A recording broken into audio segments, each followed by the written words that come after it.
सुबह का समय था। सूरज धीरे धीरे खेतों के पीछे से निकल रहा था। चिड़ियों की आवाज से पूरा गांव जाग रहा था। कुछ लोग खेतों की तरफ जा रहे थे, औरतें पानी भरने निकल पड़ी थीं। गांव की सुबह हमेशा शांत होती है, लेकिन हर घर में शांति नहीं होती। थोड़ी दूर एक कच्ची सी झोंपड़ी थी। दीवारों में दरारें, छत से भूसा झांक रहा था। यही मोहन का घर था। झोंपड़ी के अंदर मोहन की माँ चारपाई पर लेटी थी। सांसें तेज थीं, शरीर कमजोर लग रहा था। मोहन पास बैठा उसे देख रहा था। माँ धीमी आवाज में मोहन को बुलाती है। माँ की आवाज सुनते ही मोहन थोड़ा आगे झुक गया। उसके चेहरे पर डर साफ दिख रहा था।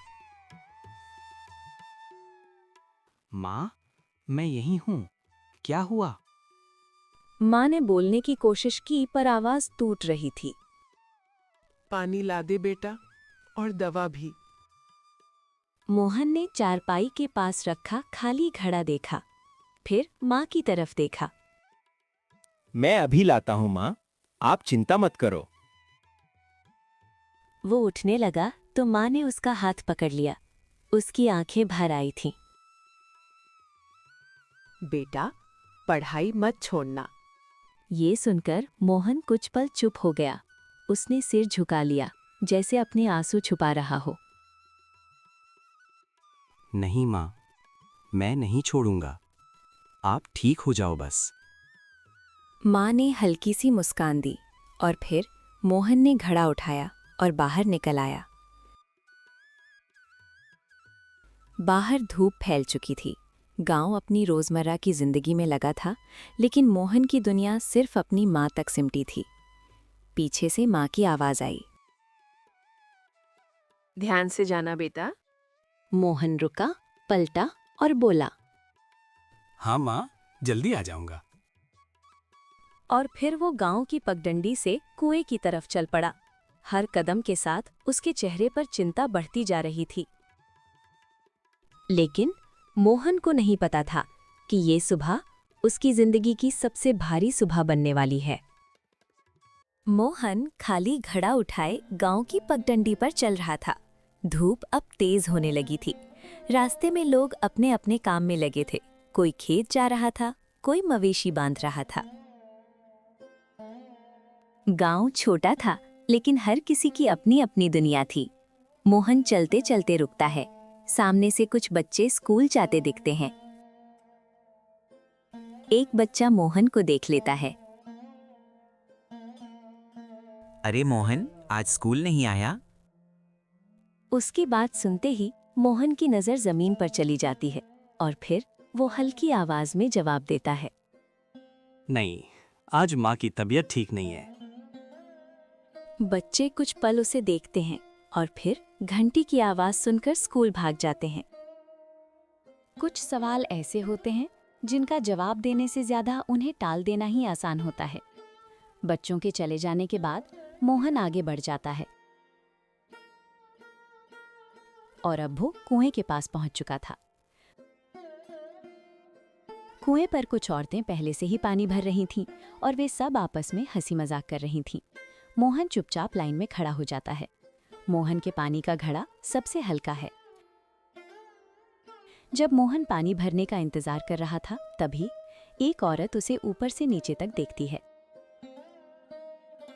अरे, ये तो शांति का लड़का है वाह। तभी दूसरी औरत पास आकर बोलते हैं, हाँ, बेचारे की माँ बहुत बीमार रहती है। मोहन ये सब सुन रहा था, लेकिन कुछ कह नहीं रहा था। फिर थोड़ी देर बाद उसका नंबर आता है और वो रस्सी पकड़कर पानी की बाल्टी नीचे डालता है। मोहन को रस्सी भारी लगती है और उसके हाथ कांपने लगते हैं।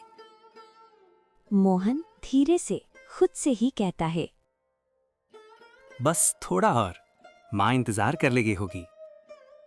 जब मोहन पानी भरने की कोशिश कर रहा था, तब एक आदमी पास खड़ा होकर उसे देख रहा था। फिर वो आदमी मोहन से कहता है, अरे छोड़, मैं खींच लेता हूँ। वो आदमी पानी की बाल्टी ऊपर खींच देता है और फिर मोहन पानी को घड़े में भर लेता है। इसके बाद मोहन राहत की सांस लेता है। मोहन उस आदमी से कहता है, धन्यवाद काका। आदमी सिर हिलाकर चला जाता है। मोहन और उस आदमी की कोई और बात नहीं होती। मदद मिली, लेकिन सवाल कोई नहीं पूछता था, क्योंकि सवाल जवाब मांगते हैं और जवाब देने का वक्त किसी के पास नहीं था। मोहन घड़ा हाथ में पकड़ लेता है और अब उसे दवा लेने के लिए शहर की तरफ जाना था। कुएं से थोड़ी दूर वो रुकता है और घड़ा नीचे रख देता है। मोहन के चेहरे पर थकान साफ दिख रही है। मोहन थोड़ा टूट कर कहता है, भगवान, आज माँ को ठीक कर देना। और फिर वो जल्दी से आंखें पोंछता है ताकि कोई देख ना ले। फिर घड़ा उठाकर आगे बढ़ जाता है। मोहन को नहीं पता था कि आज का हर कदम उसे उसके सबसे बड़े डर के और करीब ले जा रहा है। मोहन कुएं से निकलकर शहर की तरफ जाने वाली कच्ची सड़क पर चलने लगता है। सिर पर पानी का घड़ा नहीं है, बस हाथ में एक छोटी सी थैली है जिसमें माँ की पुरानी दवा की पर्ची रखी है। धूप अब तेज हो चुकी थी। शहर दूर नहीं था, लेकिन मोहन के लिए हर कदम भारी होता जा रहा था। रास्ते में बसें और मोटरसाइकिलें गुजरती हैं, धूल उड़ती है। मोहन किनारे हटकर खड़ा हो जाता है। तभी एक बस रुकती है और कुछ लोग उतरते हैं। मोहन एक पल के लिए बस को देखता है, फिर अपनी जेब टटोलता है, लेकिन जेब खाली है। मोहन धीरे से खुद से ही कहता है, लगता है पैदल ही जाना होगा। फिर वो चल पड़ता है और थोड़ी देर बाद वो गांव के पास एक छोटे से शहर में पहुंच जाता है। दुकानें, शोर, भीड़, सब कुछ गांव से अलग। मोहन पहली मेडिकल दुकान के सामने रुकता है और अंदर जाता है। दुकानदार रूखे स्वर में कहता है, क्या चाहिए?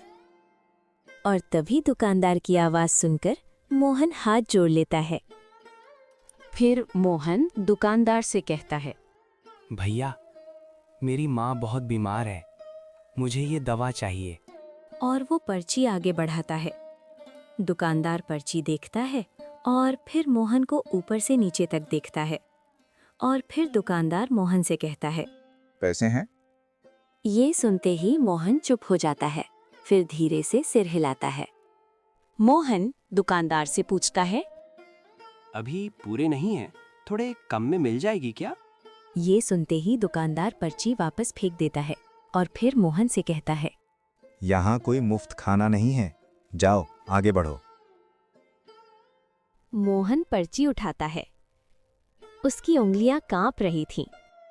कुछ शब्द आवाज से ज्यादा दिल तोड़ देते हैं। फिर मोहन दूसरी दुकान पर जाता है। वहां भी वही सवाल। दूसरा दुकानदार भी मोहन से पूछता है, पैसे हैं? ये सुनते ही मोहन रोते हुए कहता है, थोड़े ही हैं भैया, माँ की हालत बहुत खराब है। दुकानदार मुंह फेर लेता है और कहता है, मुझे काम है बच्चा, आगे जाओ। फिर मोहन दुकान से बाहर निकल आता है और भीड़ में खड़ा अकेला सा लग रहा था। फिर वो सड़क के किनारे बैठ जाता है, घुटनों में सिर छुपा लेता है। मोहन टूटती हुई आवाज में खुद से ही कहता है, माँ, मैं दवा नहीं ला पाया। मोहन के आंसू चुपचाप गिरने लगते हैं और लोग पास से गुजरते हैं, पर कोई रुकता नहीं। शहर में भीड़ तो बहुत होती है, पर दर्द अक्सर अकेला रह जाता है। मोहन उठता है और अपनी आंखें पोंछता है और अपने आप को संभालता है। मोहन खुद से ही कहता है, रोने से कुछ नहीं होगा, माँ मेरा इंतजार कर रही है। और अब वो धीरे धीरे वापस गांव की ओर चल पड़ता है। मोहन को अब भी उम्मीद थी कि शायद घर पहुंचते पहुंचते सब ठीक हो जाएगा, लेकिन किस्मत अपना फैसला पहले ही कर चुकी थी। शाम होने लगी थी, सूरज ढलने को था, आसमान हल्का नारंगी हो चुका था। मोहन थके कदमों से गांव की तरफ लौट रहा था।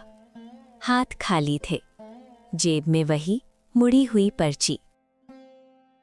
कभी कभी खाली हाथ लौटना सबसे भारी बोझ बन जाता है। गांव की गली में पहुंचते ही वो तेज चलने लगता है। उसके चेहरे पर घबराहट साफ दिख रही है। मोहन धीरे धीरे खुद से कहता है, माँ इंतजार कर रही होंगी, मुझे जल्दी पहुंचना होगा। वो झोपड़ी के पास पहुंचता है, पर मोहन देखता है दरवाजा आधा खुला हुआ है। वो देखता है अंदर एकदम से सन्नाटा है। मोहन एक पल के लिए रुक जाता है। मोहन माँ को आवाज देता है, पर कोई जवाब नहीं आता है। वो जल्दी से अंदर जाता है। माँ चारपाई पर उसी तरह लेटी थी, लेकिन इस बार उनकी सांसें और भारी हो गई थीं। मोहन घबराकर माँ के पास बैठ जाता है। माँ, मैं आ गया। देखो मैं। वो बोलते बोलते रुक जाता है, क्योंकि उसके हाथ खाली थे। तभी माँ आंखें खोलने की कोशिश करती है। माँ बहुत कमजोर आवाज में कहती है, दवा ले आई बेटा। मोहन की आंखों में आंसू भर आते हैं। वो झूठ बोलने की कोशिश करता है, लेकिन आवाज साथ नहीं देती। मोहन टूटी आवाज में कहता है, माँ, दुकानदार ने कहा कल आना। माँ सब समझ जाती है, पर वो हल्की मुस्कान लाने की कोशिश करती है। कोई बात नहीं, तू आ गया वही काफिया। मोहन माँ का हाथ पकड़ लेता है। उसकी माँ की उंगलियां ठंडी लग रही थीं। माँ, मैं और कोशिश करता हूँ। मैं अभी जाता हूँ। मैं किसी से उधार मांग लूंगा। माँ धीरे से सिर हिलाती है।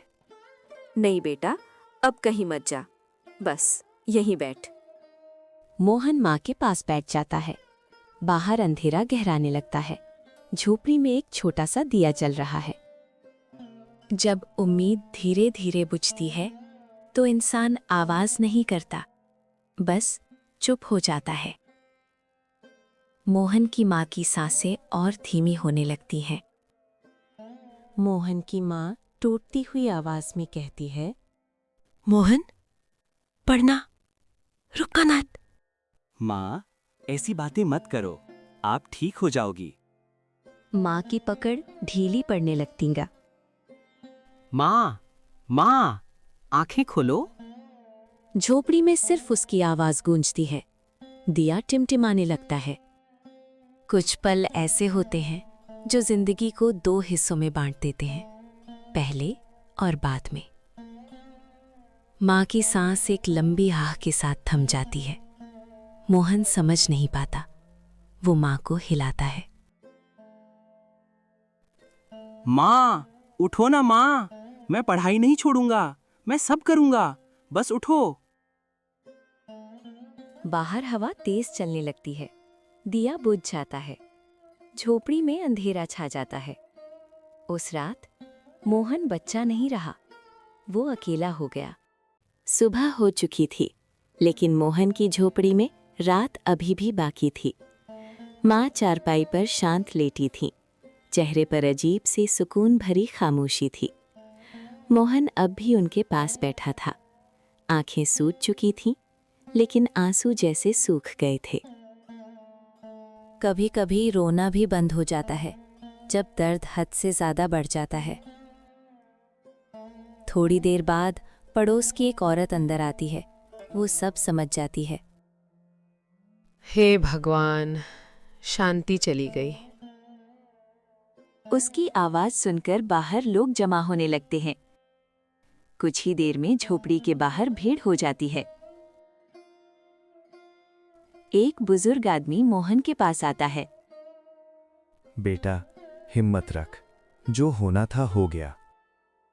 मोहन उनकी तरफ देखता है, लेकिन कुछ बोल नहीं पाता। मैं दवा ले आता तो शायद। तभी बुजुर्ग उसका कंधा पकड़ लेते हैं। नहीं बेटा, सब ऊपर वाले के हाथ में होता है। ये सुनकर मोहन चुप हो जाता है, क्योंकि उसे ये जवाब सुकून नहीं देता। गांव वाले मिलकर अंतिम संस्कार की तैयारी करते हैं। मोहन दूर खड़ा सब देख रहा था। उसे समझ नहीं आ रहा था कि अब वो किसे माँ कहेगा। जिस हाथ ने माँ का आंचल पकड़ा था, आज वही हाथ उन्हें विदा कर रहा था। आग की लपटें उठती हैं। मोहन की आंखें उस आग में खो जाती हैं। मोहन टूटती आवाज में कहता है, माँ, मैं पढ़ाई नहीं छोड़ूंगा। मैं आपको गर्व महसूस कराऊंगा। तभी हवा चलती है और आग और तेज हो जाती है। उस रात झोपड़ी में सिर्फ मोहन था। चारपाई खाली थी। दीवार पर माँ की पुरानी तस्वीर टंगी थी। मोहन जमीन पर बैठा था। उसके सामने माँ की दवा की पर्ची रखी हुई थी। वो उसे उठाता है और धीरे धीरे मोड़कर रख देता है। आज मोहन ने अपनी माँ को खोया था, लेकिन उसी दिन उसने एक वादा पा लिया था।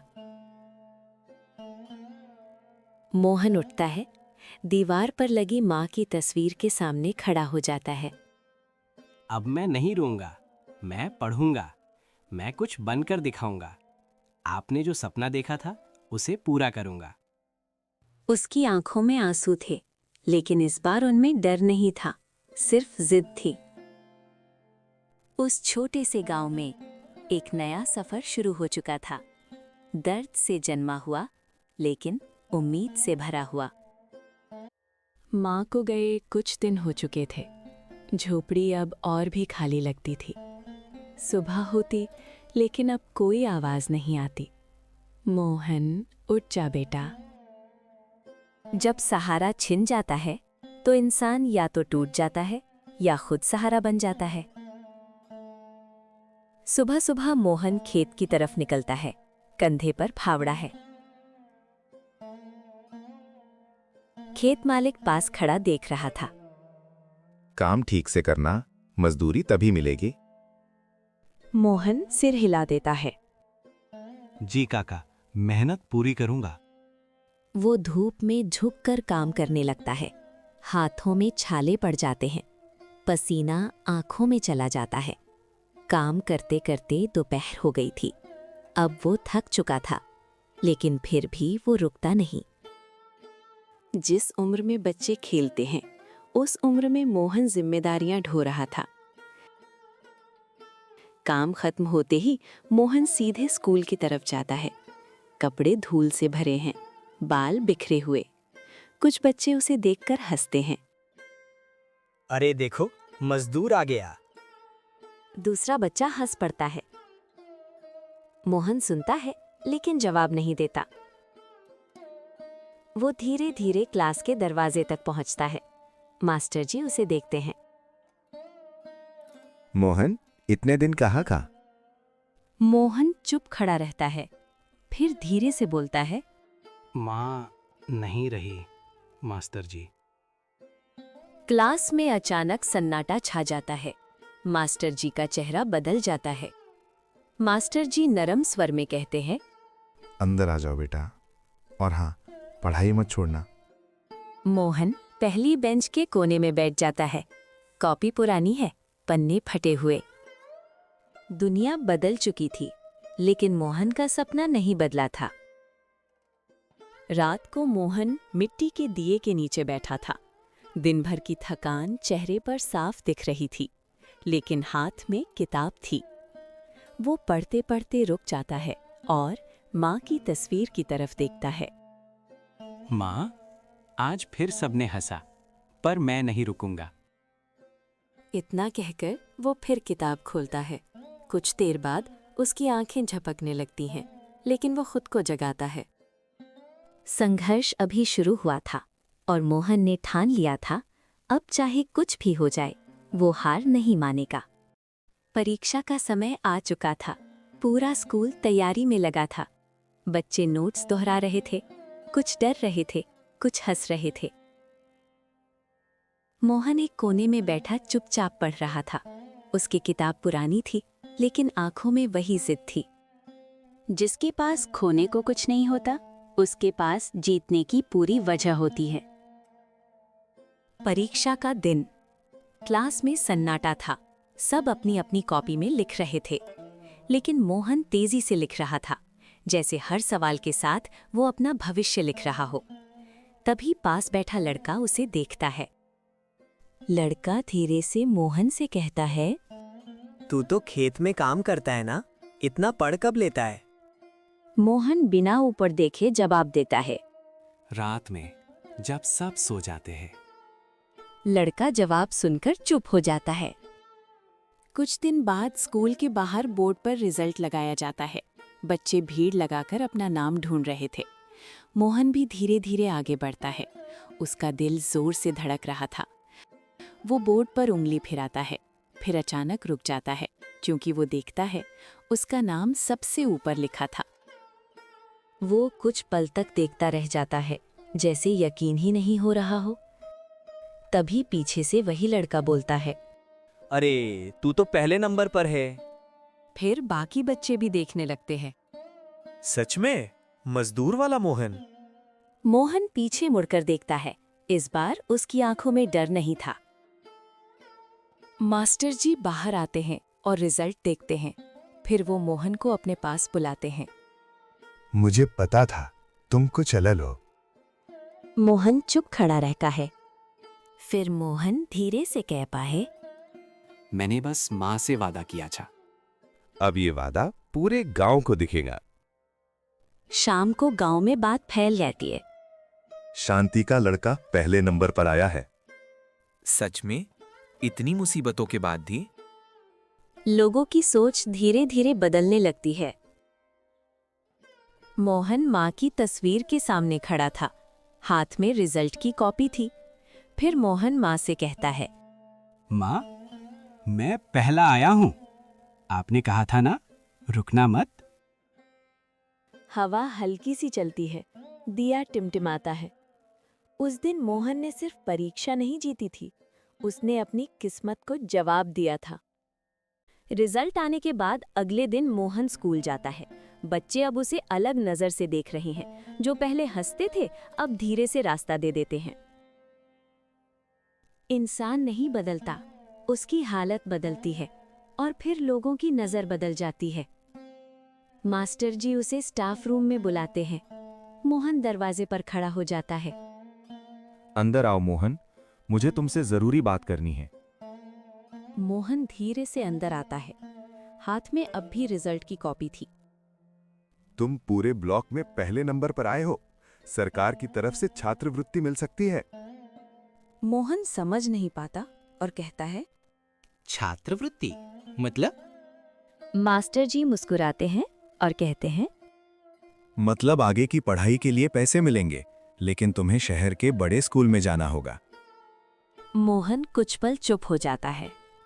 शहर, वही शहर जहां उसे अपमान मिला था। लेकिन मैं खेत का काम भी करता हूँ। अगर मैं चला गया तो? मास्टर जी गंभीर हो जाते हैं और कहते हैं, बेटा, जिंदगी में कुछ पाने के लिए कुछ छोड़ना पड़ता है। तुम्हारी माँ चाहती थी ना कि तुम पढ़ो। माँ का नाम सुनते ही मोहन की आंखें भर आती हैं। वो धीरे से सिर हिला देता है। गांव में इस बारे में चर्चा होती है। कुछ लोग सहमत थे, कुछ नहीं। लोग आपस में बात करते हैं। लड़का मेहनती है, जाने दो, गांव का नाम रोशन करेगा। शहर जाकर कौन लौटता है, वहीं बस जाएगा। मोहन चुपचाप ये सब सुन रहा होता है। जब कोई आगे बढ़ता है तो उसके साथ उम्मीद भी चलती है और शक भी। मोहन आसमान की तरफ देख रहा था। तारों भरा आकाश, हवा हल्की चल रही थी। वो माँ की तस्वीर बाहर लाकर सामने रखता है और कहता है, माँ, शहर जाना होगा। डर लग रहा है, लेकिन मैं रुकूंगा नहीं। कुछ पल खामोशी रहती है। फिर वो खुद से कहता है, मैं जाऊंगा और एक दिन वापस आकर इस गांव के बच्चों को पढ़ाऊंगा। उसकी आंखों में अब डर से ज्यादा सपना था। उस रात मोहन ने फैसला कर लिया, अब उसकी राह गांव की पगडंडी से निकलकर शहर की सड़कों तक जाएगी। कई साल बीत चुके थे। शहर की ऊंची इमारतों के बीच एक युवा खड़ा था, मोहन। अब वो छोटा बच्चा नहीं रहा था। चेहरे पर आत्मविश्वास था, लेकिन आंखों में वही पुरानी यादें, समय ने मोहन को बड़ा बना दिया था, लेकिन उसके दिल में अब भी एक ही वादा जिंदा था। मोहन एक छोटे से किराए के कमरे में बैठा था। दीवार पर माँ की पुरानी तस्वीर लगी थी, हाथ में उसकी डिग्री थी। वो तस्वीर को देखता है और कहता है, माँ, मैंने पढ़ाई पूरी कर ली। अब आपकी बारी है आपका सपना पूरा करने की। वो बैग उठाता है, कमरे को आखिरी बार चारों तरफ देखता है और बाहर निकल जाता है। बस धूल भरी सड़क से गुजर रही थी। मोहन खिड़की से बाहर देख रहा था। खेत दिखते हैं, वहीं हरियाली, वहीं मिट्टी। कुछ रास्ते ऐसे होते हैं जो चाहे कितनी भी दूर ले जाएं, आखिर वापस वहीं लाते हैं जहां से सफर शुरू हुआ था। मोहन बस से उतरता है। गांव रामपुर वैसा ही था, लेकिन आज उसके कदम भारी नहीं थे। मोहन गांव के रास्ते पर चल रहा था, तभी एक बुजुर्ग उसे पहचान लेते हैं और कहता है, अरे मोहन, तुम कब आए? मोहन मुस्कुराता है और कहता है, हाँ काका, मैं लौट आया। मोहन पुराने स्कूल के सामने खड़ा था। दीवारों पर पुरानी पुताई थी, बच्चे बाहर खेल रहे थे। एक बच्चा उसके पास आता है और कहता है, भैया आप शहर से आए हो, वहाँ बड़ा मजा आता होगा ना? मजा नहीं, मेहनत लगती है, और अगर मेहनत करोगे तो तुम भी जा सकते हो। बच्चे उसकी तरफ उम्मीद से देखते हैं। अगले दिन गांव के पेड़ के नीचे बच्चे बैठे थे। मोहन उनके सामने खड़ा था और कहता है, आज से पढ़ाई यहीं होगी, किसी को फीस की चिंता नहीं करनी है। तभी एक औरत पूछती है, लेकिन तुम यहाँ क्यों रहोगे? शहर में तो सब कुछ मिल जाता है। मोहन कुछ पल चुप रहता है और फिर कहता है, मुझे सब कुछ यही मिला था, दर्द भी और सपने भी। शाम को मोहन अपनी पुरानी झोपड़ी के सामने खड़ा था। अब वो थोड़ी ठीक कर दी गई थी। दीवार पर माँ की तस्वीर थी। मोहन तस्वीर के सामने दीपक जलाता है। माँ, मैं लौट आया। अब इस गांव का कोई बच्चा दवा के लिए रोएगा नहीं, और कोई पढ़ाई पैसों की वजह से नहीं छोड़ेगा। जिस बच्चे ने एक दिन अकेले अपनी माँ को खो दिया था, आज वही बच्चा पूरे गांव का सहारा बन गया था। संघर्ष ने उसे रोका नहीं, संघर्ष ने उसके लिए रास्ता बना दिया।